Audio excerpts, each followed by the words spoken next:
So today I'm going to read another poem that I wrote. It's called The Mirror, and I just want to say a little bit about it before I jump in. Normally I like to talk about what a poem's about afterwards, but I want to give a little context. This poem was written because, for one reason or another, as I've become personally more aware of other people and other facets of life, and myself spiritually and others spiritually, and what people go through, including myself to a degree. It's become very starkly real to me that not all is well everywhere. There are some very serious things for so many people going on this planet, and I mean, right in one's own backyard, even, and so there are so many people, and we tend to, I think we tend to insulate ourselves with people similar to us, and so might lose sight of what's happening somewhere else. And so I started to look into things outside of my immediate sphere, more, like for myself directly, like, talking to people, meeting people, looking at specifically what they're posting online, things like this on Facebook, like people I would never normally interact with or never have a natural opportunity to interact with. And, and that was like not startling. I think I kind of had an idea, but to actually go and do it was a different experience. And then also with my son Henry, who's 3 now, with him being born and me just being an emotional, like all the time, so joyful, and then sometimes so worrisome about different things. It also brought to mind just like the unbelievable tragedy of even conceiving losing one's child to anything, for any reason. Just like the devastation that I would personally experience, and then starting to realize there are young men and women who go off to war and die, and that's the end of that. They meet their end at a point, and family is back home still alive. And so all of the things that they did in their life led them to a point, and at that point, that all of that experience and all of those happenings, that story came to an end. And okay, for me, spiritually, I don't think that people die. I mean, they die, the body dies, and then they go and then do it again. But somewhere else and somewhen else, and maybe with other people and stuff like that. So, but still, the stark tragedy of that hit me very hard, and it got me thinking about other people and why. I mean, I don't wonder a bunch, but I'm kind of like why is there war? I have some ideas, but the idea of being in that life where the thought is that's a good thing to do, to join up with this and go over there, and maybe even parents going, that's a good thing to do, or what have you. And then the title of the poem is The Mirror. And I think that there's in so many segments of our population in the world, let alone my country, the education level is actually so low, and the proliferation of drugs is so high, whether legal or not legal.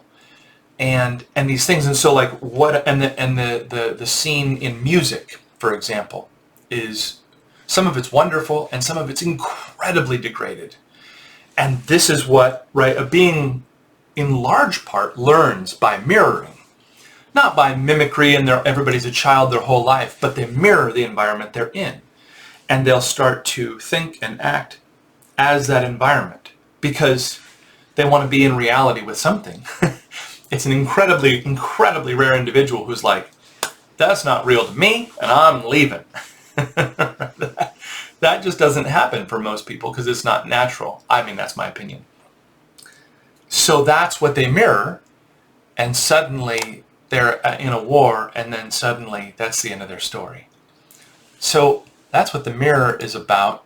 I'm going to read it now. So this is the mirror. Shall we say he was not loved? In silent darkness, an accident of sexual frustration. Swaddled to mother's warmth, clanking dishes, whisk of broom.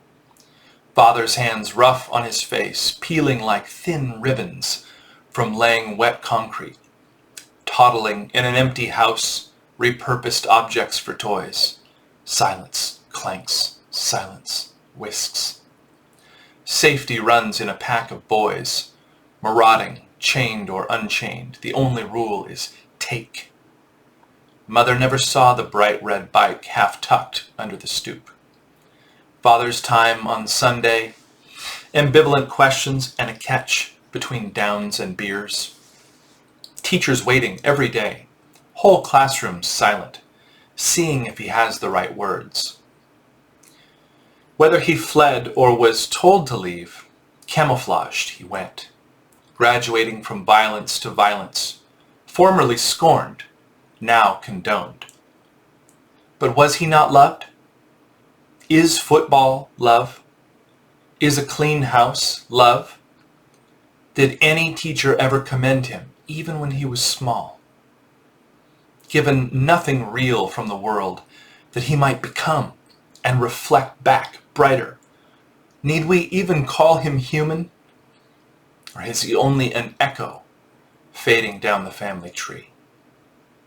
Regimented, sharpened, toughened, delivered across the sea, lockstep marching, clanks, whisks, questions, silence, to the open field of battle, only to hear the ring of a gunshot hang in the air and die in another man's country. So, I mean, I guess with that background, the whole thing might be fairly straightforward. But also that, the section I included there, mother never saw the bright red bike half tucked under the stoop. When I was young, I definitely, did bad things. Not terrible, but did some stupid things and often tried to get caught, and then mom didn't notice. Sometimes she did. But you get the idea, the goodness is shining through in that the bike is half tucked. It's bright red. It's there to see. Please help. Please catch this so I can change. Yeah, but, we're all, moms themselves and fathers and all of us, we reflect environments and can or can't confront certain things that are occurring and can't do or don't know how to handle them and help change them.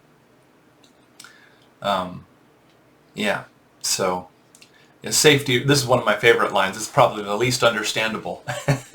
Safety runs in a pack of boys, marauding, chained or unchained. The only rule is take. There's a quote around take.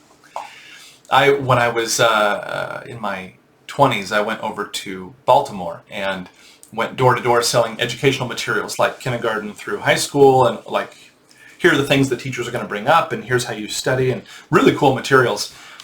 And I went into some neighborhoods where I was given a mountain bike one time by a very young man, probably 8 years old. He saw me walking with these heavy books and he gave me his bike, and I didn't think anything of it until I realized years later that bike was stolen. He didn't give me his bike. He had stolen a bike and gave me the stolen bike later because he's like, well, I probably can't keep this, and maybe I'll be nice to this guy. The only rule was take. If you could get away with it, you could take it. And there are whole sections of our people who have that as a moral code.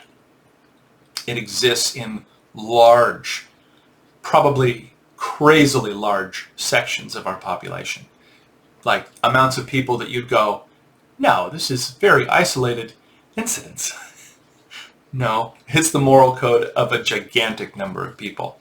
So I guess we all need to do better. I personally love The Way to Happiness by L. Ron Hubbard. I'm a Scientologist, so that's my favorite thing. I love to distribute it. It's really amazing, and it's for anyone. It's totally, not of a religious code or anything like that. So I guess that's it for the mirror. Hope you enjoyed.